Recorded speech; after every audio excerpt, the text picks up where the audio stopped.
Salut à tous, c'est Lunaris. Aujourd'hui le test de la 3e génération d'Audi TT avec le moteur 2 litres TFSI 230 chevaux.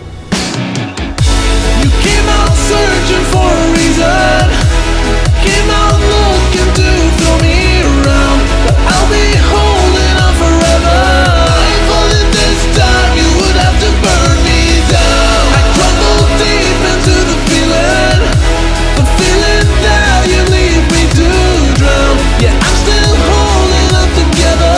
I thought that this time you would have to burn me down.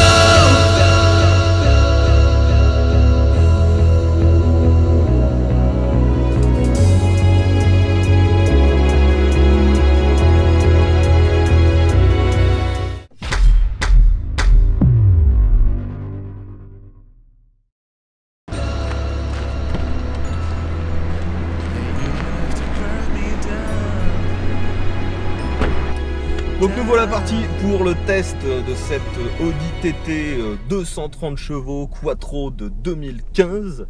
Donc je suis avec Alexis, que vous avez déjà vu sur ma chaîne pour le test de son ancienne voiture, la Golf GTI. Bah merci de m'avoir de nouveau contacté. Tu changes souvent de voiture comme ça ou c'est le coup de bol?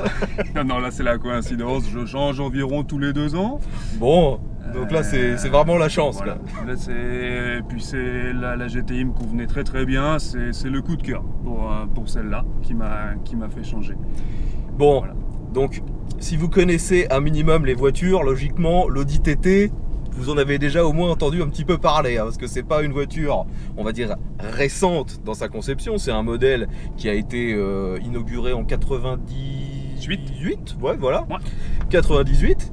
Et depuis, il y a des déclinaisons assez fréquemment, on dira. Ça, c'est la 3e version. Tout à fait. C'est bien ça. Donc, on est avec la motorisation, au final, le même moteur qu'il y avait sur ta Golf. À quelque chose près, ça c'est la version de la Golf Performance qui fait 10 chevaux de plus. Donc celle-ci fait 230. 230 chevaux. Donc pour l'instant, tu viens juste de l'acheter, il n'y a pas eu de reprog, il n'y a pas eu de changement. Elle est d'origine. Entièrement. Alors déjà, qu'est-ce qui t'a orienté vers ce modèle-là? Qu'est-ce qui te plaisait, toi, sur cette 3e version d'Audi TT? Alors moi, j'ai possédé la première il y a maintenant une dizaine d'années. J'ai vraiment bien aimé. Et puis le look, je trouve que c'est vraiment un look sympa. Ça reste discret, c'est sobre, sportif mais sobre. Et puis la technologie, quoi. Là, on va en parler un peu plus tard, mais si tu le souhaites. Oui, bien sûr, on va en parler avec ce Virtual Cockpit qui est juste une dinguerie en fait. Voilà. Donc entre autres pour ça, donc celle-ci est vraiment très bien optionnée. J'ai mis beaucoup de temps à la trouver, mais je suis vraiment content d'avoir pris mon temps. Elle a les phares Matrix, donc qui permettent de rouler en plein phare sans rien éblouir, et puis sans être ébloui par les panneaux notamment. Elle a la sono Bang & Olufsen, donc 12 haut-parleurs, 14 canaux, 680 watts, une qualité de son dingue. On a réessayé tout à l'heure, c'est impossible de mettre le son à fond sans avoir les oreilles éclatées. C'est trop ça, quoi. La qualité est vraiment géniale. Là, depuis tout à l'heure, vous voyez, on se balade tranquillement en agglomération. Et bien franchement, la prise en main est intuitive, c'est instinctif. Franchement, il n'y a aucune difficulté. La voiture est assez basse, mais au final, le champ de vision est quand même plutôt bon. Le seul truc qui fait un peu bizarre quand on n'a pas l'habitude, c'est on a quand même le tableau de bord qui remonte assez haut et en même temps le toit qui lui descend très bas. Ce qui fait vraiment un espèce de raie de lumière, on va dire. Mais comment dire, à part cet aspect un petit peu, on va dire, enfermé, un peu claustro, sinon on a plutôt une assez bonne visibilité sur ce qui nous entoure. On a aussi, ce qui est vraiment pour moi un gros point fort, c'est ce petit volant avec un espèce de méplat sur la partie basse. Il est très sympa à la prise en main, c'est un genre de cuir franchement très bon. En plus, toute la partie intérieure c'est de l'alu et il y a tous les boutons qui sont centralisés, on a le logo Audi. Pour le coup, le volant est vraiment joli et la prise en main est aussi bonne que son look. Les sièges sont assez confortables, on est sur un mix cuir et Alcantara. Alors pour l'instant, pour le maintien, je peux pas vous le dire vu que j'en sais rien du tout, on verra ça tout à l'heure. Mais sinon, comme ça, à première vue, le siège est plutôt confortable et le réglage ne pose pas de difficulté. On a certains réglages qui sont manuels par contre sur ce volant, sur ce siège pardon, et le volant est lui aussi avec des réglages manuels. Et que vous dire d'autre? Oui, bah, ce qui est vraiment le gros point fort pour moi de cette voiture pour l'instant, c'est la finition à l'intérieur. C'est très noir, ça vous savez que j'ai un peu du mal avec les intérieurs très foncés hein, de la plupart des voitures allemandes, mais par contre sur les qualités des matériaux, là il n'y a franchement pas grand chose à dire, hein. C'est des plastiques assez moussés, on a beaucoup de petites pièces en alu, ou du moins ça ressemble à de l'alu, je pense que c'en est. Les commandes de clim sont vraiment très bien intégrées et C'est très vrai. intuitives aussi. Ça permet de... Elles disparaissent complètement de la console centrale. On n'a plus l'espèce de gros rectangle.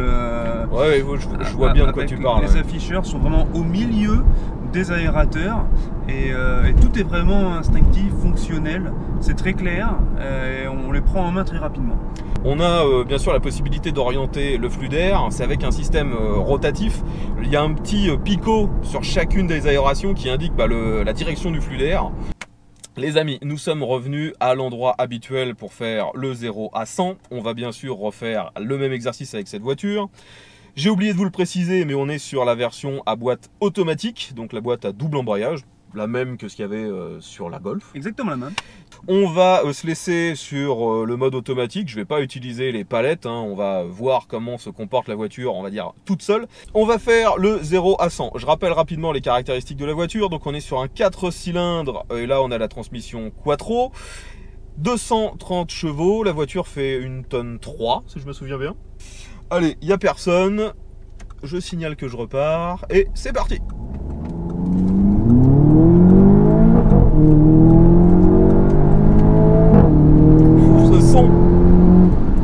Alors j'ai complètement oublié de vous dire à quel moment on est arrivé à 100. J'étais concentré sur les sensations. Ça marche plutôt bien. Et le son à l'échappement est vraiment terrible. Alors là, on est en mode sport au niveau du son de l'échappement. Il y a un clapet dans le silencieux Qui s'ouvre. Qui s'ouvre. Donc là, il est ouvert parce qu'on est en mode dynamique. Donc là en même temps vous voyez hein, le demi-tour, ça pose pas vraiment de problème. Ça braque assez bien. Hein. Ça va. Bon les amis, je vais changer en fait comment dire, l'affichage du tableau de bord parce que en fait la vitesse était écrit beaucoup trop petit. C'est pour ça que je ne voyais pas à quelle vitesse je roulais. Maintenant c'est écrit beaucoup plus gros, je vais pouvoir vous dire à quel moment on arrive à 100 km/h. Allez, on est toujours dans le même mode, c'est parti. Oh, ça décharge. Et 100. Allez, on va se faire un petit freinage. Ce frein de malade. Pour le coup là ça freine fort. Ouais bah c'est dimensionné hein. Ça freine très fort. Je me souviens plus exactement comment c'était dans la Golf, mais ça devait pas freiner comme ça. Alors bah c'est bizarre parce que la Golf j'avais fait un gros setup frein dessus Ouais. qui venait d'être rodé. Et alors est-ce que c'est l'impression d'être au ras du sol? Est-ce qu'il y a moins de transfert de charge? Est-ce que là du coup on peut plus utiliser les 4 roues pour freiner? C'est pas impossible. J'en ai aucune idée. Et le pire c'est que là j'étais même pas à fond sur le frein. Ah non non je te crois. J'étais même pas à fond. Hein. Franchement le frein il marche super fort et il est facile, il est dosable. On a l'impression vraiment de maîtriser quoi.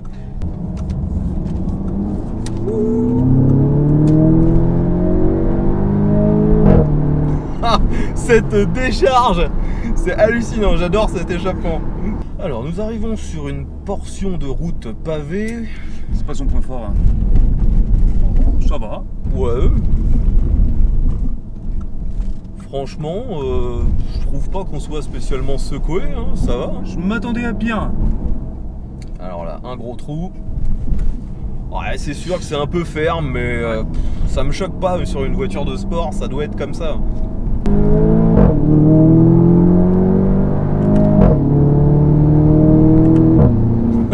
C'est énorme. Par Oh. contre, en mode sport, t'as vu, la carte au pédale est beaucoup plus dure à gérer. C'est beaucoup plus on-off. Ouais, on ressent beaucoup plus le côté moteur turbo quand on essaie vraiment d'être très très fort dans les performances. Par contre, quand on roule cool et quand on est d'ailleurs sur les cartos confort, ce genre de truc, C'est plus fluide, là hein. c'est très très transparent. On a presque l'impression d'être sur un moteur Atmo. Ouais. Que quand on veut taper dedans, là on le sent tout de suite que c'est un moteur turbo, quoi. Le passage des rapports quand on est en mode manuel, hein, c'est vraiment rapide.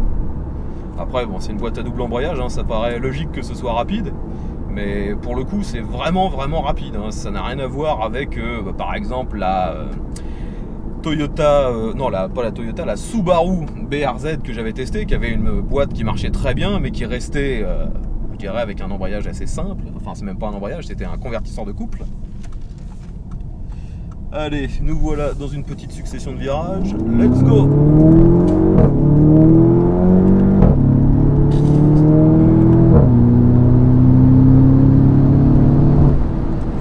Oh là là, ce freinage de malade!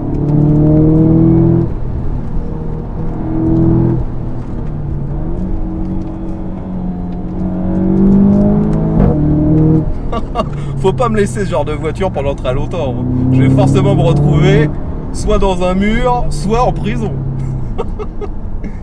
C'est énorme. Franchement, c'est énorme. On a une tenue de route. Ça me fait au final, au niveau tenue de route, beaucoup penser à la Golf qui m'avait déjà extrêmement surprise pour une traction en plus. La Golf tenait super bien la route. Celle-là, c'est du même niveau, c'est peut-être même encore un cran au-dessus. Là, pour vraiment donner un avis précis, il faudrait que j'ai les deux côte-côte, quoi. Mais de mon souvenir, on a vraiment des sensations assez identiques, sauf que là, le moteur, bah, il chante juste comme il faut. C'est terrible, quoi. C'est vraiment terrible. Alors, moi qui connais bien, surtout la Golf, mais qui commence à connaître les deux véhicules, celle-ci est plus efficace. Ouais. Pour deux raisons. Le centre de gravité est plus bas. Les pneus sont en 2,45. C'était du 2,25. Tiens, une GTI justement. Et pour trois raisons, pardon. Et la troisième, c'est que c'est une transmission quattro. Et en fait, avec les différentiels autobloquants, ça te permet de garder la corde et d'enrouler autour. Alors que la Golf en traction avait une grosse tendance sous-vireuse. Mais voilà, dès qu'on sort d'un rond-point, on peut pas s'empêcher d'essayer de griller tout le monde d'un seul coup. C'est obligé, quoi. Non, puis la transmission, franchement, elle marche super bien. Tout passe au sol. C'est un gros défaut sur la Golf avec ouais, la remap. Là, t'as vu, là, à aucun moment là, elle a été prise en défaut. C'est impeccable. Et c'est clair que on se doute en fait que que la voiture serait capable d'encaisser bien plus de puissance en fait. Alors, la transmission, la boîte, le bloc moteur, le châssis, tout est identique à la TTS qui sort 310 chevaux de série. Elle a juste un plus gros turbo. Ouais. Alors tout à l'heure je vous disais qu'on a quand même une assez bonne visibilité malgré ce que le plafond soit très très bas. Le seul moment où c'est problématique, c'est quand on veut voir justement dans les angles morts arrière, vu que il y a une espèce d'arche à l'arrière comme sur la plupart des coupés, et qu'en plus là la voiture est assez basse et avec le look Audi, ça fait que la partie arrière est vraiment très très compacte, et donc quand on tourne la tête tout simplement on voit rien du tout, quoi. Ouais. C'est assez dangereux. Il faut juste en avoir conscience et faire ses contrôles 2-3 fois de suite pour vraiment être sûr de ne pas se retrouver avec quelqu'un de caché juste au niveau de l'arche. Exact. Alors ça, pour la petite histoire, c'est un défaut que j'avais déjà relevé sur la première version quand je la possédais. Ensuite, on reviendra sur le Virtual Cockpit plus tard, mais le fait d'avoir la possibilité de changer la disposition de ce qui est affiché, là j'ai mis en gros le contour et la vitesse, j'ai en tout petit la carte, La nav. mais si je veux, je peux mettre l'inverse, la carte en beaucoup plus grand. C'est vraiment du bonheur, hein, parce qu'en fonction de comment vous êtes en train d'utiliser le véhicule, c'est complètement configurable. Si vous êtes plus en train de chercher votre chemin, vous préférez clairement avoir la carte en grand. Si vous êtes en train de faire le contour et la vitesse, c'est peut-être un petit peu plus à surveiller, quoi. on est presque comme dans les jeux vidéo, quoi, avec la carte en temps réel. Oui, c'est ça, voilà, exactement. Ouais. Alors nous allons faire un petit passage sur l'autoroute. Alors je vous le dis tout de suite, on va pas tenter la vitesse de pointe, hein. On va juste essayer de voir ouais. comment ça va au niveau insonorisation et reprise. Donc là je suis déjà en 6ème. Je suis à 100 km/h et je vais accélérer à fond pour voir combien de temps elle met pour remonter à 130. Donc je suis à environ 100 km/h et j'accélère à fond. Et bah, sans que je touche à rien, elle m'a baissé 3 vitesses d'un coup. Donc la voiture, elle vous laisse les commandes, mais si vous déconnez trop, elle reprend quand même, hein. Donc les relances sont forcément plutôt bonnes, mais je ne peux pas faire le test exact de ce que je voulais faire. C'est pas grave. Bon, au niveau insonorisation, c'est pas trop mal, hein. Là on est à 120, on entend à peine le vent, on entend un petit peu les roues forcément. Le moteur, très très peu. C'est vraiment discret, on s'entend super bien, on n'a pas besoin d'hausser le ton ou de se mettre à hurler. Alors si ça t'intéresse, on peut essayer le line assist. Ouais, alors... D'abord mettre le régulateur qui est sur la commande du bas. Ah, ou bah là il est mis là, voilà, donc tu peux lâcher les mains, tu vois, donc les deux petites lignes vertes. Ah ouais, on voit ça corrige tout seul. Voilà. Ah c'est vraiment bluffant, voilà. Hein. Bon, vu qu'on est dans ce petit ralentissement, on va vous parler un petit peu des aspects pratiques de cette voiture. Donc, c'est un coupé 2+2, mais franchement, si vous essayez de mettre des adultes à l'arrière, ça va être très très compliqué. J'ai essayé, bien sûr, comme d'habitude, de mettre mon gros cul à l'arrière. C'est assez épique. J'arrive à rentrer, si on met le siège très très vers l'avant pour le siège de la rangée de devant, bien sûr, et j'arrive à me coller, mais vraiment la tête contre le pare-brise. Je suis complètement cloîtré, je peux plus bouger. C'est très très difficile pour quelqu'un de ma taille. Après, pour des enfants, ça peut très certainement le faire. J'ai été surpris par contre de voir qu'à l'arrière il y a quand même quelques petits rangements. Il y a un accoudoir qui sert aussi de porte-gobelet et aussi de vide-poche. Donc ça c'est plutôt bien pensé.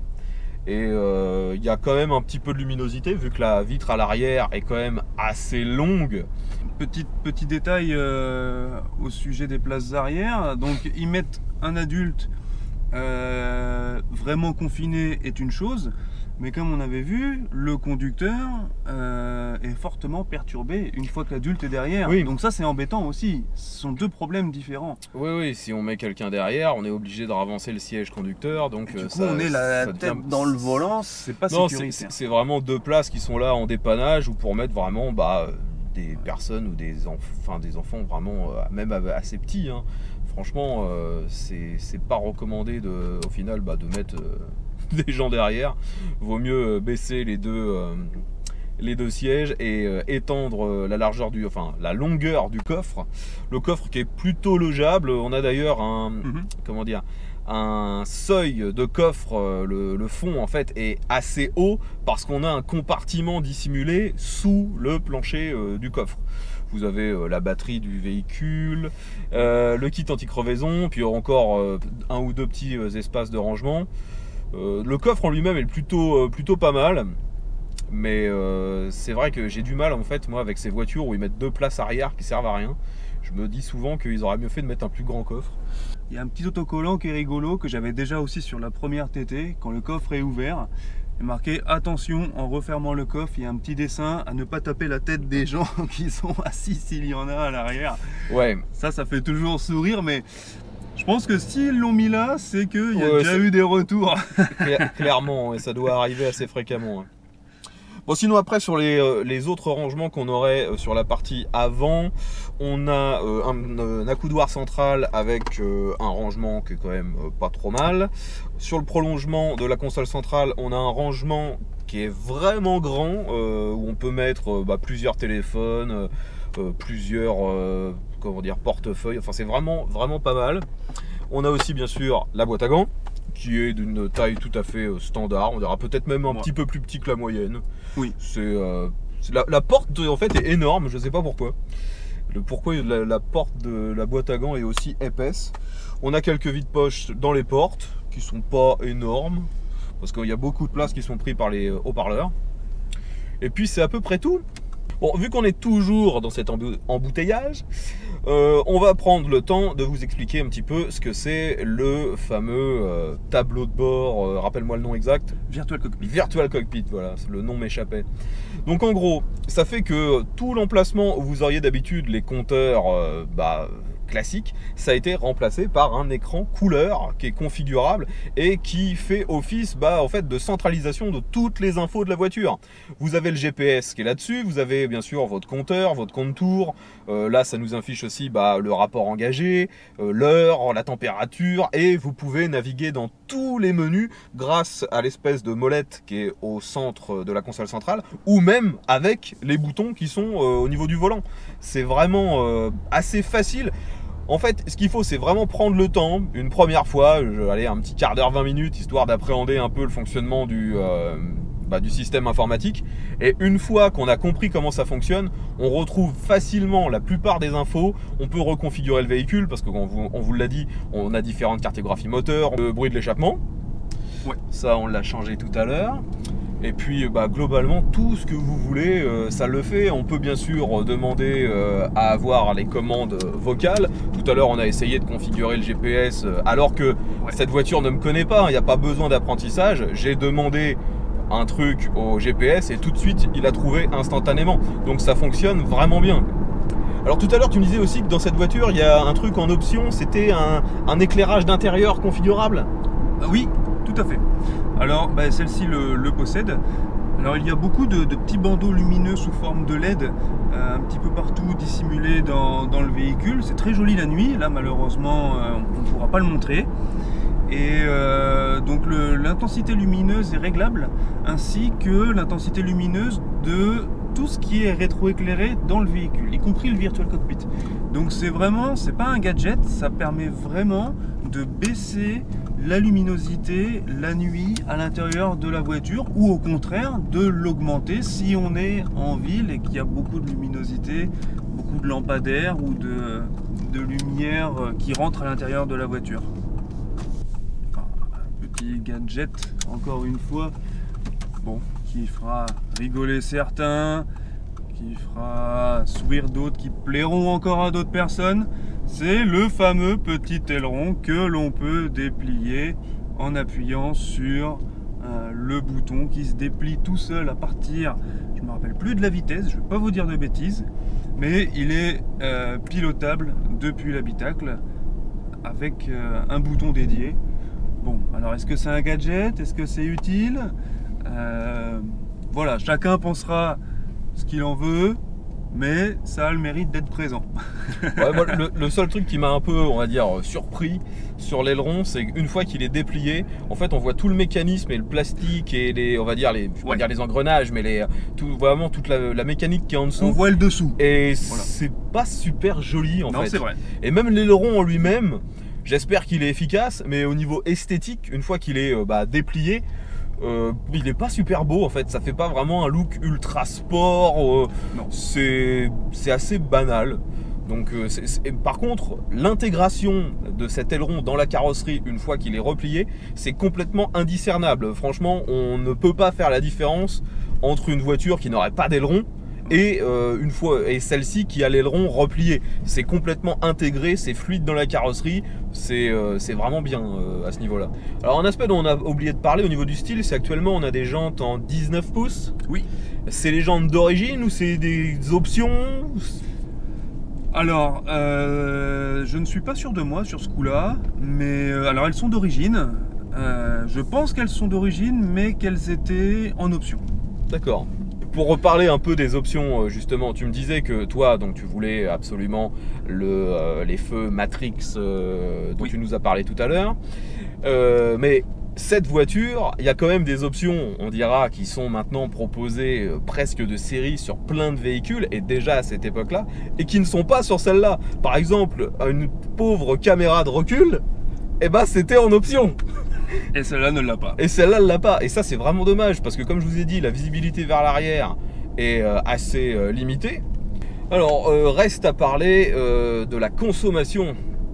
Donc avec ce moteur, hein, tu es à une consommation moyenne de combien environ? Alors, je vais pas dire de bêtises pour celle-ci. Par contre, j'ai fait le calcul avec ma GTI une fois mappée sur 17 000 km. C'est-à-dire qu'à chaque fois, je me suis embêté avec un petit stylo à écrire le nombre de kilomètres sur mes tickets.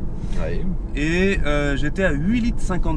C'est-à-dire en tous les jours, plus de la ville, plus autoroute, plus un petit peu d'arsouille de temps en temps, plus voilà, tout ce que je pouvais faire avec mon véhicule. Celle-ci a le même moteur, donc j'imagine qu'on devrait être aux alentours d'une consommation similaire. Donc tu nous as dit que c'est un modèle de 2015. Oui. Combien ça vaut? Alors bah, c'est très variable suivant les équipements. Moi, je l'ai acheté 33 000 €. Et celle qui n'était pas équipée, du moins très peu équipée, en 2 litres boîte auto, se trouve aux alentours de 27-28. Par contre, avec beaucoup plus de kilomètres. Moi, je l'ai eu à 34 000. Et faut compter à partir de 27-28 000 sans équipement, avec un bon 90 000 km. Les amis, je pense qu'on a fait le tour pour les caractéristiques de cette Audi TT. Si vous avez des questions, vous n'hésitez pas, vous nous mettez ça bien sûr dans les commentaires. Si vous possédez un de ces véhicules, peu importe quelle génération, quelle motorisation, dites-nous ce que vous en avez pensé, quelles sont les options que vous avez trouvées utiles, celles que à l'inverse vous avez trouvées inutiles. Enfin, donnez-nous votre ressenti concernant les Audi TT, ce sera super intéressant de pouvoir vous lire. Il me reste plus qu'à te remercier une fois de plus pour être venu pour la deuxième fois me présenter un de tes véhicules. C'était super sympa, d'autant plus que l'Audi TT, surtout dans cette génération avec le Virtual Cockpit, c'est pas encore un véhicule, on dira, qui est extrêmement répandu.